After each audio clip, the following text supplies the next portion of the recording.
नमस्कार। हमारा देश और पूरा विश्व आज कोविड-19 की चुनौती का सामना कर रहा है।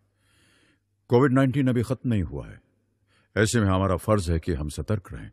इसलिए जब तक दवाई नहीं तब तक कोई ढिलाई नहीं।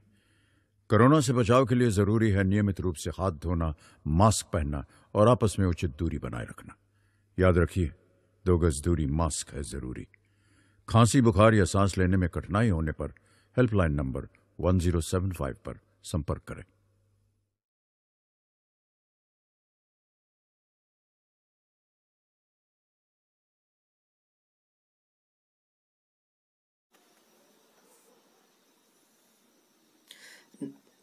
नमस्ते स्टूडेंट्स, मैं पूनम चंद बारे। आज हम उपस्थित हैं अपनी कक्षा 9वीं में। स्टूडेंट्स, आज हम अपनी कक्षा 9वीं के पाठ्यक्रम के प्लम्बर विषय की पुस्तक की इकाई 1 प्लम्बिंग का परिचय का अध्ययन करेंगे, जिसके अंतर्गत हम प्लम्बिंग का परिचय, भूमिका, प्लम्बिंग चक्र व सैनिटेशन संबंधित कार्य के बारे में जानेंगे व समझेंगे। स्टूडेंट्स, हम सभी जानते हैं कि आज के आधुनिक समय में जिस प्रकार इमारतों व भवनों का निर्माण हो रहा है, जैसे स्कूल, कॉलेज, हॉस्पिटल, घर इत्यादि, सभी प्रकार की इमारतों व भवनों में रहने वाले व इनमें काम करने वाले व्यक्तियों की सुविधाओं को ध्यान में रखते हुए प्लम्बिंग करना अति आवश्यक हो गया है। तो चलिए हम शुरू करते हैं इकाई 1, जो कि है प्लम्बिंग का परिचय। सबसे पहले हम परिचय पढ़ेंगे, जिसके अंतर्गत दिया गया है कि प्लम्बिंग और सैनिटरी सिस्टम हर घर या इमारत का एक अनिवार्य हिस्सा होता है।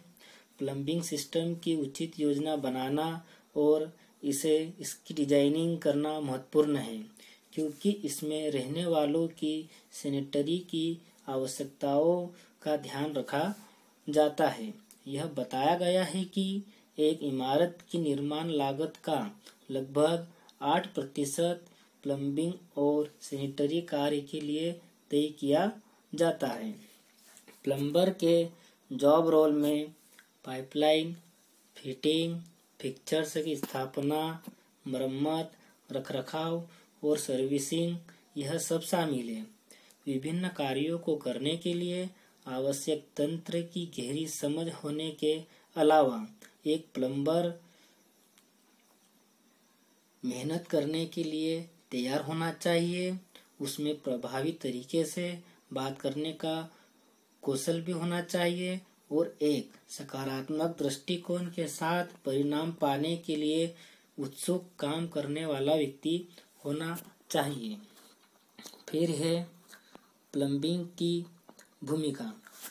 जैसा कि आप जानते हैं कि पाइप के माध्यम से भंडारण टैंकों से एक घर या एक इमारत में पानी की आपूर्ति यानी कि सप्लाई की जाती है। इसी तरह रसोई, वॉशरूम से निकलने वाले गंदे यानी कि अपशिष्ट पानी को पाइप की सहायता से बाहर निकाला जाता है। किसी भी इमारत में, चाहे वह एक रहने की जगह हो या वाणिज्यिक हो या औद्योगिक हो, उस जगह में प्लम्बिंग और सैनिटेशन व्यवस्था के बिना ठीक से काम नहीं किया जा सकता है। इसलिए नियमित और पर्याप्त पानी की आपूर्ति और अपशिष्ट पानी के निपटान के लिए एक उचित सिस्टम होना अति महत्वपूर्ण होता है। प्लम्बिंग चक्र साइकिल में एक ऐसे ही तरीके को बताया गया है, जिसके माध्यम से पानी एक स्रोत से लिया जाता है, फिर उपयोग करने वालों को इसकी आपूर्ति की जाती है और अंत में गंदा पानी एकत्र किया जाता है और उचित तरीके से इसे साफ करने के बाद दोबारा स्रोत में रिसाइकल किया जाता है, जो कि चित्र 1.1 में दिखाया गया है। स्टूडेंट्स, ये है प्लम्बिंग चक्र। इसमें आप देख पा रहे हैं कि ये स्रोत है। स्रोत यानी कि झील, नदियाँ, जलाशय, ये स्रोत होते हैं। यहाँ से पानी टैंक में लिया जाता है और वहाँ से इसे सप्लाई करके वितरित किया जाता है। वितरित के बाद में इसका उपयोग किया जाता है। उपयोग होने पर पानी को प्लम्बिंग की सहायता से, पाइपलाइन की सहायता से संग्रह इकट्ठा किया जाता है। फिर इसे निपटान के लिए वापस भूमि में छोड़ दिया जाता है और फिर उपचार कर यह पुनः उपयोग में आने योग्य हो जाता है। तो इस प्रकार यह पूरा प्लम्बिंग चक्र है। प्लम्बिंग और पाइप फिटिंग इस सभी प्रकार की इमारतों के निर्माण में एक प्रमुख भूमिका निभाते हैं। एक कुशलता से किए गए प्लम्बिंग कार्य से वातावरण में बुरी गंध नहीं रहती और बेहतर सैनिटेशन सुनिश्चित किया जाता है। जैसे स्टूडेंट्स, हम जानते हैं कि अगर हमारे घरों से जो अपशिष्ट पानी निकलता है, अगर वह पाइप के माध्यम से न निकालते हुए खुली जगह से निकले या फिर खुले नाली द्वारा निकले तो वहाँ पर दुर्गंध फैल जाती है। लेकिन अगर वही पानी हम प्लम्बिंग सिस्टम के माध्यम से, पाइपलाइन के माध्यम से निकालते हैं तो उस स्थान पर दुर्गंध नहीं फैलती है। प्लम्बिंग जल आपूर्ति के लिए पाइप व फिटिंग की व्यवस्था, जिसमें पाइप, वाल्व, फिक्चर्स, टैंक आदि सम्मिलित होते हैं, ये सब प्लम्बिंग कहलाता है। इस कार्य को करने वाला जो होता है वह प्लम्बर कहलाता है। स्टूडेंट्स, आप ये देख रहे हैं साइड में वॉश बेसिन का चित्र दिया हुआ है। यह आमतौर पर किचन व लेट बाथ, जहाँ पर हम हाथ धोते हैं, वहाँ पर लगा होता है। इसमें अनेक प्रकार के फिक्चर्स है, जैसे कि नल, वाल, पाइप, जिसमें से पानी आता है वो पाइप अलग, जिससे पानी वापस नीचे जाता है वो पाइप अलग, एल्बो लगे हैं। इसमें कई प्रकार के फीचर्स हैं जो कि हम आगे सबके बारे में पढ़ेंगे।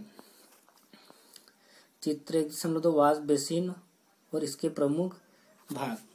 अब है सैनिटेशन संबंधित कार्य।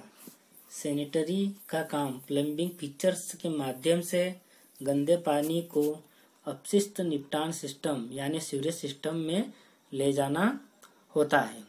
पाइपलाइन स्थापना के बारे में हर नगर निगमों या विभिन्न राज्यों और संघ राज्य क्षेत्रों की समितियों द्वारा कुछ विनियमों और नियमों को अपनाया जाता है, जिनके द्वारा ये नियंत्रित होते हैं।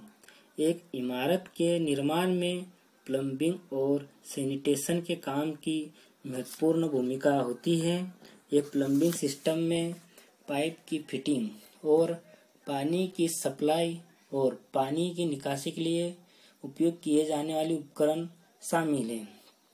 जैसा कि आप चित्र 1.2 में वॉश बेसिन के लिए फिटिंग देखते हैं। इस सिस्टम में विभिन्न कामों के लिए विभिन्न पाइपों का उपयोग किया जाता है। प्लम्बिंग सिस्टम में ये चीज़ें शामिल है। जैसा स्टूडेंट्स, ये हमने वॉश बेसिन देखा था, इसमें हम देख पा रहे हैं कि ये जो ड्रेन पाइप है, इसके माध्यम से पानी नीचे आता है। ये वाल्व है, ये एल्बो है, एल्बो यहाँ पर लगा होता है, ये एल आकार का होता है, इसलिए इसे एल्बो कहा जाता है। ये जल आपूर्ति लाइन, जल आपूर्ति लाइन है जो लंबा पाइप होता है, यहाँ से पानी आता है और ऊपर आप ये देख रहे हैं ये नल लगे होते हैं। इस प्रकार इसके कई मुख्य पार्ट्स होते हैं, इसमें कई मुख्य फीचर्स लगे होते हैं।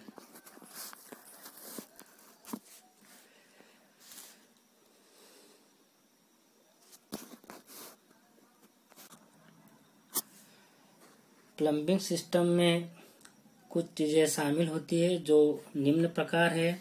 पानी की सप्लाई के लिए गैल्वेनाइज्ड आयरन या प्लास्टिक पाइप और इसके फीचर्स, या फिर मिट्टी के पाइप और फीचर्स, सैनिटरी ड्रेनेज सिस्टम तथा वर्षा जल निकासी। वर्षा जल निकासी से मतलब है कि जो पानी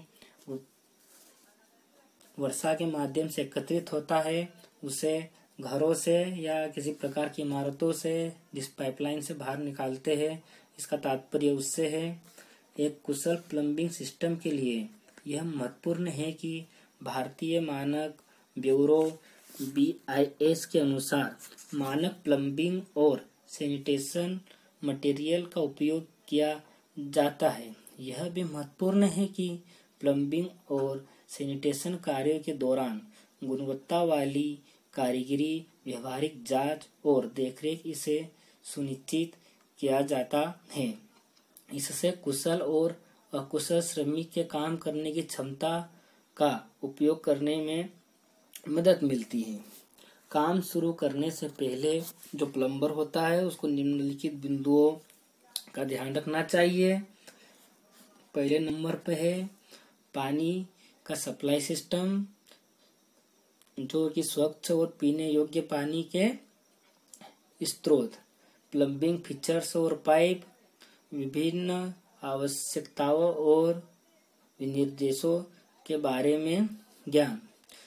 तीसरा है सैनिटेशन और जल निकासी सिस्टम, यानी सीवरेज सिस्टम के बारे में ज्ञान। फिर वर्षा जल निकासी सिस्टम, प्लम्बिंग ड्राइंग और उनके उपयोग। प्लम्बिंग ड्राइंग की भूमिका। प्लम्बिंग ड्राइंग से तात्पर्य है कि किसी भी भवन या इमारत में प्लम्बिंग का कार्य करने से पहले उसे ड्राइंग में उतारा जाता है। जिस प्रकार भवन की संरचना होती है उसके आधार पर उसमें रहने वाले लोगों की सुविधा के अनुसार प्लम्बिंग को की जाती है कि कहाँ पर नल लगाना है, कहाँ पर वॉश बेसिन लगाना है, लेट बाथ कहाँ। इस प्रकार पहले इसे एक ड्राइंग में पूरे स्ट्रक्चर को उतारा जाता है, उसके बाद में प्लम्बिंग का कार्य शुरू किया जाता है। स्टूडेंट्स, ये 5 बिंदु जो है ये प्लम्बर को ध्यान में रखना चाहिए। अब है अभ्यास, जो कि आप लोगों को करना है। इसमें सबसे पहले आपके विद्यालय में पाइपलाइन सिस्टम को अच्छी तरह से देखना है। उसके लिए आपको आवश्यक सामान लगेगा, जिसमें पेंसिल या फिर पेन और एक नोटबुक। इसकी प्रक्रिया कुछ इस प्रकार है कि विद्यालय में फिट की गई प्लम्बिंग वस्तुओं को पहचानना है। फिर पहचानी गई प्लम्बिंग वस्तुओं की एक सूची बनाना है। फिर प्लम्बिंग फिटिंग और फीचर्स में प्रयुक्त सामग्री को पहचानना है और इसे अपनी नोटबुक में नोट करना है। इसी प्रकार गतिविधि 2 है। इसमें आपको आपके घर में पाइपलाइन सिस्टम को अच्छी तरह से देखना है। इसमें भी आपको पेंसिल, पेन या नोटबुक की आवश्यकता होगी। प्रक्रिया में घर में फिट की गई प्लम्बिंग वस्तुओं की पहचान करना है और फिर पहचान की गई प्लम्बिंग वस्तुओं की एक सूची बनानी है और फिर सूची बनाने के बाद प्लम्बिंग फिटिंग और फीचर्स में प्रयुक्त सामग्री को पहचान कर इन्हें नोट करना है।